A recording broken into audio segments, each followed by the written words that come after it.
ವೀಕ್ಷಕರೇ, ಎಲ್ರಿಗೂ ನಮಸ್ಕಾರ. ನಾನು ಅಭಿಷೇಕ್. ನಿಮಗೆಲ್ಲರಿಗೂ ನಮ್ಮ ಈ ಸುಂದರ ಚರಿತ್ರೆಯ ಯೂಟ್ಯೂಬ್ ಚಾನಲ್ಗೆ ಸ್ವಾಗತ, ಸುಸ್ವಾಗತ. ಈ ವಿಡಿಯೋನಲ್ಲಿ ನಾನು ನಿಮಗೆ ಅಮೆಜಾನ್ ರಿವರ್ ಬಗ್ಗೆ ನಿಮಗೆ ಗೊತ್ತಿಲ್ಲದಿರೋ ಎಷ್ಟೋ ಮಾಹಿತಿಗಳನ್ನು ಈ ಒಂದು ವಿಡಿಯೋನಲ್ಲಿ ತಿಳಿಸ್ತಾ ಇದ್ದೀನಿ. ಹಾಗಾಗಿ ವಿಡಿಯೋ ತುಂಬಾ ಚಿಕ್ಕದಾಗಿರುತ್ತೆ. ಎಲ್ಲೂ ಸ್ಕಿಪ್ ಮಾಡದೆ ವಿಡಿಯೋವನ್ನು ಕೊನೆ ತನಕ ನೋಡಿ. ಹಾಗೆ ಚಾನಲ್ಗೆ ಯಾರಾದರೂ ಹೊಸದಾಗಿ ವಿಸಿಟ್ ಕೊಟ್ಟಿದ್ರೆ ದಯವಿಟ್ಟು ಚಾನಲ್ನ ಸಬ್ಸ್ಕ್ರೈಬ್ ಮಾಡ್ಕೊಳ್ಳಿ, ಹಾಗೆ ಸಪೋರ್ಟ್ ಮಾಡಿ. ಹಾಗಿದ್ರೆ ತಡ ಮಾಡೋದು ಬೇಡ, ಬನ್ನಿ ನಮ್ಮ ಈ ಸುಂದರ ಚರಿತ್ರೆಯ ಜಾಲದೊಳಗಡೆ ಹೋಗೇ ಬಿಡೋಣ. ವೀಕ್ಷಕರೇ, ಅಮೆಜಾನ್ ನದಿ ಇದರ ಉಗಮ ಸ್ಥಾನವನ್ನ ಯಾರು ಕೂಡ ಶೋಧಿಸೋಕೆ ಆಗಿಲ್ಲ ಗೆಳೆಯರೆ. ಆದರೆ ಸ್ಪೆಸಿಫಿಕ್ ಮಹಾಸಾಗರದ ತಪ್ಪಲಿನ ಕೆಳಗೆ ಪೆರು ದೇಶದ ಆಂಡಿಸ್ ಪರ್ವತ ಶ್ರೇಣಿಗಳ ಪೂರಕದಲ್ಲಿ ಉಗಮವಾಗಿ ಮುಂದಕ್ಕೆ ಸಾವಿರಾರು ಮೈಲಿ ದೂರವಿರುವ ಅಟ್ಲಾಂಟಿಕ್ ಸಾಗರದೆಡೆಗೆ ರಭಸವಾಗಿ ಹರಿಯುವ ದಕ್ಷಿಣ ಅಮೆರಿಕಾದ ಅಜೇಯ ಮಹಾನದಿಯೇ ಈ ಅಮೆಜಾನ್ ನದಿ. ವೀಕ್ಷಕರೇ, ಇದು ಜಗತ್ತಿನ 2ನೇ ಉದ್ದವಾದ ನದಿ ಅಂತಾನೂ ಹೇಳಬಹುದು. ಸುಮಾರು 4000 ಮೈಲಿ ದೂರ ಈ ಒಂದು ನದಿ ಕಾಣಿಸ್ತಾ ಇರುತ್ತೆ. ಭೀಕರತೆ ಹಾಗೂ ರಭಸದ ವೇಗದಲ್ಲಿ ಇದು ಜಗದ ಅತ್ಯಂತ ಭಯಾನಕದಲ್ಲಿ ಒಂದು ಅಂತಾನೆ ಹೇಳಬಹುದು. ಇದು ಎಂಥ ಭೀಕರ ನದಿ ಅಂದ್ರೆ, ನೈಲ್ ಅಥವಾ ಇತರ ನದಿಗಳಂತೆ ಈ ನದಿಯ ಕಿನಾರೆಯಲ್ಲಿ ಯಾವ ಒಂದು ಸಂಸ್ಕೃತಿಯಾಗಲಿ ಅಥವಾ ನಾಗರಿಕತೆಯಾಗಲಿ ಅರಳೋಕೆ ಚಾನ್ಸೇ ಇಲ್ಲ. ಆಧುನಿಕ ಮಾನವನು ಸಹ ಕಾಲಿಡದ ಜೌಗು ಪ್ರದೇಶಗಳನ್ನೆಲ್ಲ ಈ ನದಿ ಹಾದು ಹರಿತಾ ಹೋಗುತ್ತೆ. ಬಹುಶಃ ಇದೇ ಕಾರಣಕ್ಕೆ ಈ ನದಿಯ ಬಗೆಗೆ ಇಂದಿಗೂ ಹೆಚ್ಚಿನ ಅರಿವಿರದ ಮಾನವ ಭಯ ಮತ್ತು ಕುತೂಹಲವನ್ನ ಈ ಒಂದು ಅಮೆಜಾನ್ ರಿವರ್ ಬಗ್ಗೆ ಇರಿಸ್ಕೊಂಡಿದ್ದಾನೆ. ಈ ನದಿಯನ್ನ ಪಳಗಿಸೋದಕ್ಕೆ ಇಂದಿಗೂ ಮಾನವನಿಗೆ ಸಾಧ್ಯವಾಗಿಲ್ಲ. ಹೀಗಾಗಿ ಈ ಮಹಾನದಿಗೆ ಜಲವಿದ್ಯುತ್ ಸ್ಥಾವರವಾಗಲಿ ಅಥವಾ ಕನಿಷ್ಠ ಒಂದು ಸೇತುವೆಯಾಗಲಿ ಇಲ್ಲ. ವೀಕ್ಷಕರೇ, ಈ ಮಹಾನದಿಯ ಅಗಲವೇ ಸರಾಸರಿ ಆ ದಂಡೆಯಿಂದ ಈ ದಂಡೆಯವರೆಗೂ ಸರಿಸುಮಾರು 60 ಮೈಲಿಗಳಷ್ಟಿವೆ.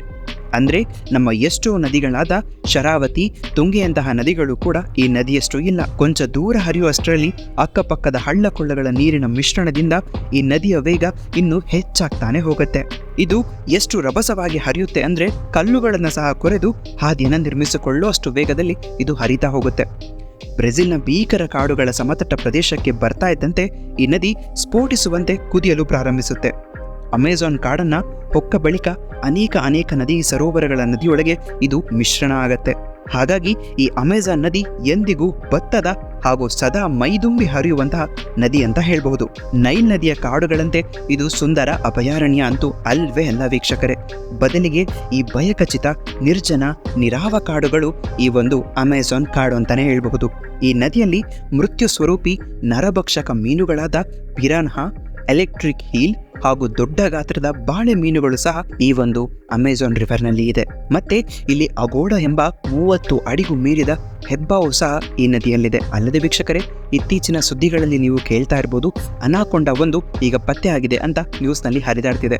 ಇದರ ಬಗ್ಗೆ ನಿಮಗೆಲ್ಲ ಆಲ್ರೆಡಿ ಗೊತ್ತೇ ಇರುತ್ತೆ ವೀಕ್ಷಕರೇ. ಅದು ಕೂಡ ತುಂಬಾನೇ ಉದ್ದವಾಗಿದೆ ಹಾಗೂ 200 kgಯಷ್ಟು ಆ ಒಂದು ಹಾವಿದೆ ಅಂತ ಹೇಳಲಾಗ್ತಾ ಇತ್ತು. ನದಿಯ ಅಕ್ಕಪಕ್ಕ ಕಾಡುಗಳಲ್ಲಿ ಇಂದಿಗೂ ಜನಸಂಪರ್ಕವಿರದ ಯಗ್ವಾ ಎಂಬ ಇಂಡಿಯನರ ಒಂದು ಕುಲವಿದೆ ಆ ಒಂದು ಕಾಡಿನಲ್ಲಿ ಗೆಳೆಯರೆ. ಇವರು ಅತ್ಯುತ್ತಮ ಬೇಟೆಗಾರರು. ವಿಷಪೂರಿತ ಮುಳ್ಳುಗಳನ್ನ ಕೊಳವೆಗಳ ಮೂಲಕ ಊದಿ ಬೇಟೆಯಾಡುವ ರಕ್ಕಸ ಪ್ರವೃತ್ತಿಯವರು ಈ ಒಂದು ಜನಗಳು. ಇವರನ್ನ ಸಂಧಿಸಿ ಸುಧಾರಿಸಲು ಬಂದಂತಹ ಎಷ್ಟೋ ಕ್ರೈಸ್ತ ಸಮಾಜದವರನ್ನ ಇವರ ಚಿತ್ರಹಿಂಸೆಗೆ ಅವರೆಲ್ಲ ಬಲಿಯಾಗಿ ಹೋಗಿದ್ದಾರೆ. ಮತ್ತೆ ಕೆಲ ನರಭಕ್ಷಕ ಜನಾಂಗದವರು ಕೂಡ ಆ ನದಿಯ ಆಚೆ ಈಚೆ ಇದ್ದಾರೆ ಅನ್ನೋ ಮಾಹಿತಿ ಇದೆ.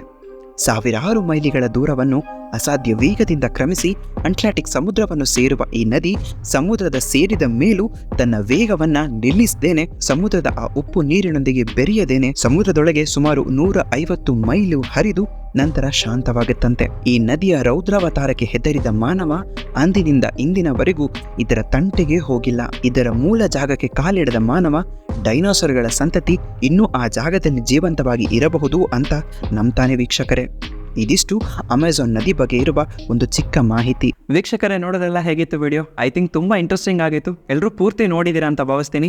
ಈ ವಿಡಿಯೋ ಇಷ್ಟ ಆಗಿದೆ ದಯವಿಟ್ಟು ವಿಡಿಯೋಗೊಂದು ಲೈಕ್ ಕೊಡಿ, ಹಾಗೆ ನಿಮ್ಮ ಫ್ರೆಂಡ್ಸ್ಗಳೊಂದಿಗೆ ಶೇರ್ ಮಾಡೋದನ್ನು ಮರಿಬೇಡಿ. ಹಾಗೆ ಚಾನಲ್ಗೆ ಹೊಸದಾಗಿ ವಿಸಿಟ್ ಕೊಟ್ಟಿದ್ರೆ ದಯವಿಟ್ಟು ಚಾನಲ್ನ ಸಬ್ಸ್ಕ್ರೈಬ್ ಮಾಡ್ಕೊಳ್ಳಿ, ಹಾಗೆ ಬೆಲ್ ನೋಟಿಫಿಕೇಶನ್ ಆಲ್ ಸೆಟ್ ಮಾಡೋದನ್ನು ಮರಿಲೇಬೇಡಿ. ಸೊ ಐ ಥಿಂಕ್ ಎಲ್ಲರೂ ಬೆಲ್ ನೋಟಿಫಿಕೇಶನ್ ಆಲ್ ಸೆಟ್ ಮಾಡ್ಕೊಂಡಿದ್ದೀರಾ ಅಂತ ನಾನು ಭಾವಿಸ್ತಾ ಈ ಒಂದು ವಿಡಿಯೋವನ್ನು ಇಲ್ಲಿಗೆ ಮುಗಿಸ್ತಾ ಇದ್ದೀನಿ. ಮತ್ತೆ ನಾನು ನಿಮ್ಮೊಂದಿಗೆ ಮುಂದಿನ ವಿಡಿಯೋಗಳಲ್ಲಿ ಸಿಗ್ತೀನಿ.